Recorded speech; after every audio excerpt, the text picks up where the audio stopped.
E aí, pessoal, tranquilo? Então, vimos o artigo 12, explicamos o artigo 12 e eu tinha prometido para vocês o quê? A bateria de questões. Eu vou trazer em vários vídeos questões até da magistratura, a gente consegue resolver com essas aulas. Então, vejam como o material que vocês têm no caderno aí anotado, tá um material completo, dá para fazer uma boa prova. Então, vem comigo.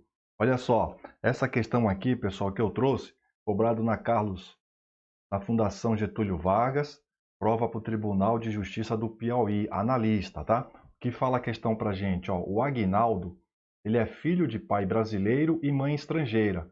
Atualmente, ele está com 35 anos de idade. Ele nasceu no estrangeiro e lá permanece até hoje, sem nunca ter visitado a República Federativa do Brasil. Então, é correto, alternativa, a questão que é a alternativa correta. É correto afirmar que é Aguinaldo. Antes da gente partir para as alternativas, vamos bater um papo aqui sobre o enunciado. Primeiro, ó, trata de brasileiro nascido no estrangeiro. Brasileiro que nasce no estrangeiro, o Brasil adota o critério ius sanguinis. Então, basta ser filho de brasileiro nascido no estrangeiro para ser brasileiro nato? Não, lembram? Precisa de uma condição. A Constituição fala, olha, filho de brasileiro que nasce no estrangeiro, para ser brasileiro nato, precisa preencher condição. São três condições. Então vem cá, vou trazer para cá. Ó. Qual é a primeira condição? A primeira condição é, número 1, que esteja a serviço da República Federativa do Brasil. Vou colocar Brasil para abreviar, fazer melhor, né? Que esteja a serviço da República Federativa do Brasil. Se o pai estiver ou a mãe a serviço da República Federativa do Brasil, é brasileiro nato. Ok. Ou a segunda condição. Vejam que é ou, tá? Então não precisa preencher as três condições, basta preencher uma, a segunda ou a terceira que a gente vai ver. A segunda condição é: nasceu no estrangeiro, de pai brasileiro, e foi registrado. Tem que ser registrado em repartição brasileira.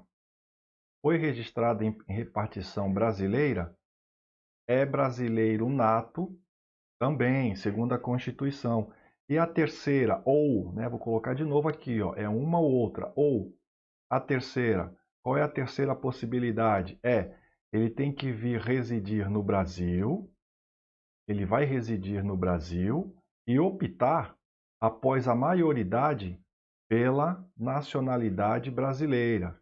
Essas são as três condições que a Constituição exige, uma ou outra, para filho de brasileiro que nasce no estrangeiro. Então nós vimos que ele nasceu no estrangeiro, pessoal. Olha só, ele nasceu no estrangeiro e lá permanece até hoje, sem nunca ter visitado a República Federativa do Brasil. Ou seja, o que isso quer dizer?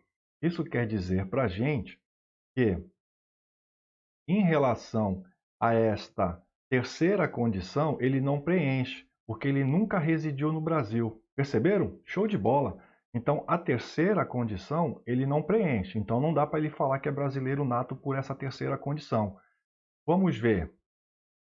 Agora, só faltou o que então? Se o pai dele estiver, né, que é o pai que é brasileiro, ó, toma cuidado, tá? É o pai que é brasileiro. Então, se o pai estiver a serviço da República Federativa do Brasil, ele pode ser brasileiro nato.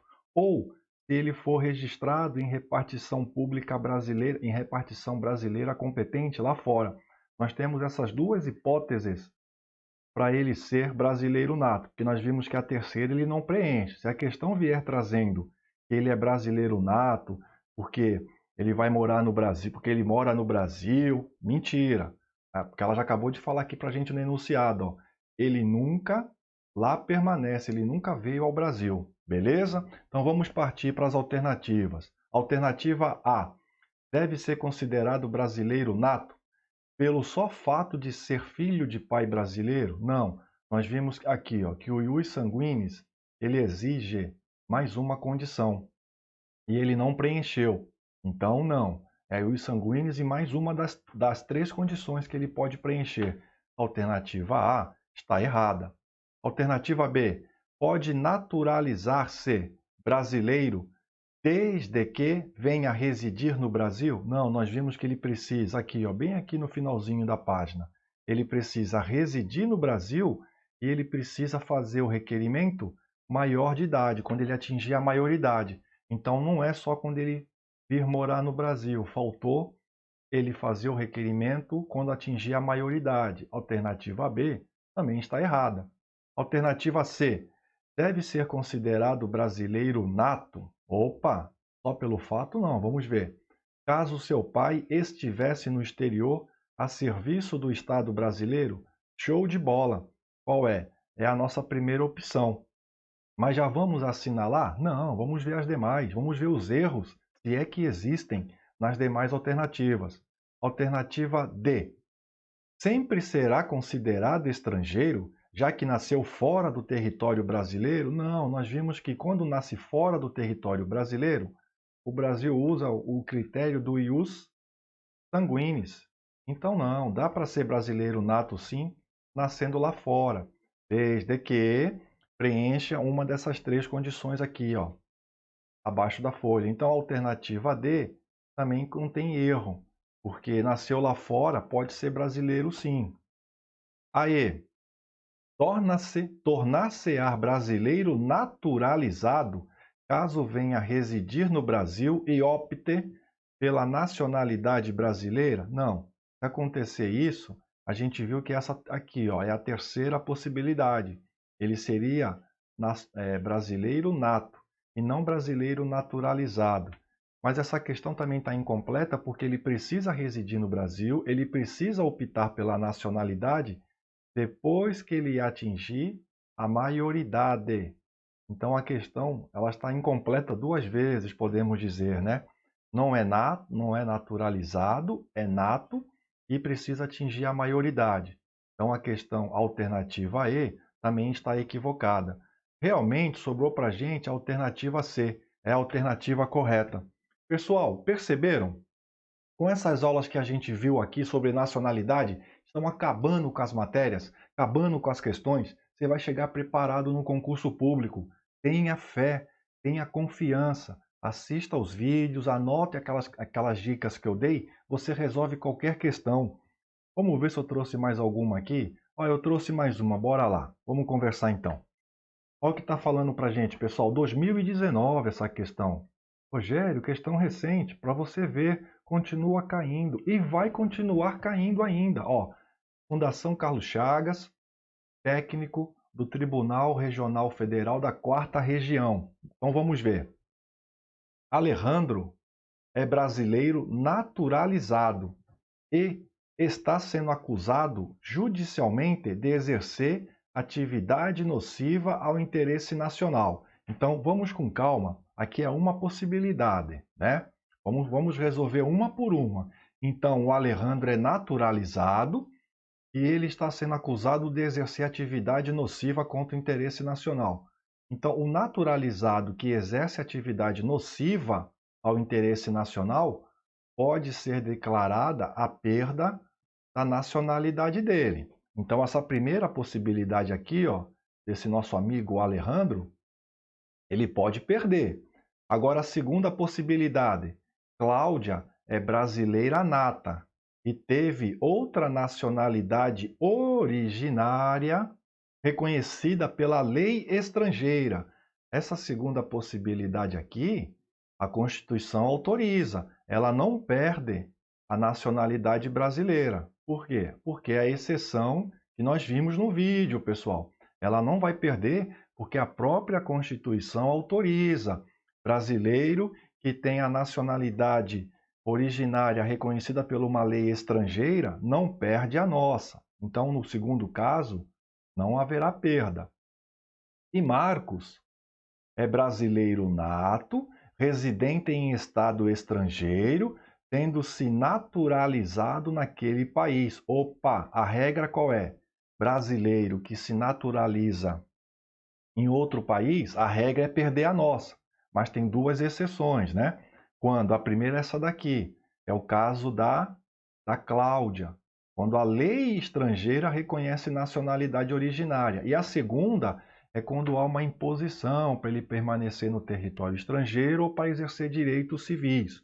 Vamos ver então. Então, ele se naturalizou no país que ele está morando como condição para a sua permanência no território. Ou seja, se ele não se naturalizasse, ele não permaneceria no estado estrangeiro. Então, essa terceira possibilidade é a exceção também da Constituição. Não vai perder a nacionalidade brasileira, beleza? Então, ó, o Alejandro pode perder porque ele é naturalizado. Vamos grifar direitinho? Essa questão foi muito bem trabalhada, viu, pessoal? Achei legal. Alejandro é brasileiro naturalizado e está sendo acusado de exercer atividade nociva ao interesse nacional. Pode ocorrer a perda dele, sim. A segunda possibilidade, deixar aqui a nossa lousa bem tranquila, bem fácil de entender. A segunda possibilidade a segunda hipótese, né? É brasileira nata e teve outra nacionalidade originária reconhecida por lei estrangeira. Então nós vimos que nesse caso a Constituição diz que não perde a nacionalidade brasileira. E a terceira hipótese é brasileiro nato, residente em estado estrangeiro, se naturalizou lá. Vai perder? Não, porque foi condição para ele permanecer no território estrangeiro. Então, a terceira hipótese também não é perda de nacionalidade. O que sobrou para a gente, então? Com fundamento na Constituição Federal, sentença judicial poderá declarar a perda da nacionalidade a Alejandro e Cláudia. Não, nós vimos que Cláudia não perde. Cláudia não perde. Então, o erro da alternativa A é essa aqui. A Cláudia não vai perder. O Alejandro vai perder, está aqui, né? Nós já conversamos sobre isso. Alejandro, beleza, esse vai perder. Cláudia vai perder? Não, Cláudia não perde e Marcos também não perde. É o erro da alternativa B. Alternativa C, Cláudia perde? Não. Marcos também? Também não. Alternativa C também está errada. Alternativa D, Alejandro apenas? Opa, show de bola. É a nossa alternativa correta. Vamos ver a E. Alejandro perde sim. E Marcos? Não, Marcos não perde. Então, realmente, a nossa alternativa correta é a alternativa D. Pessoal, perceberam? Aulas pontuais, você acerta a questão e vem para casa aprovado no concurso que você se inscreveu. É só estudar, pessoal. Se estudar, passa. Fiquem com Deus.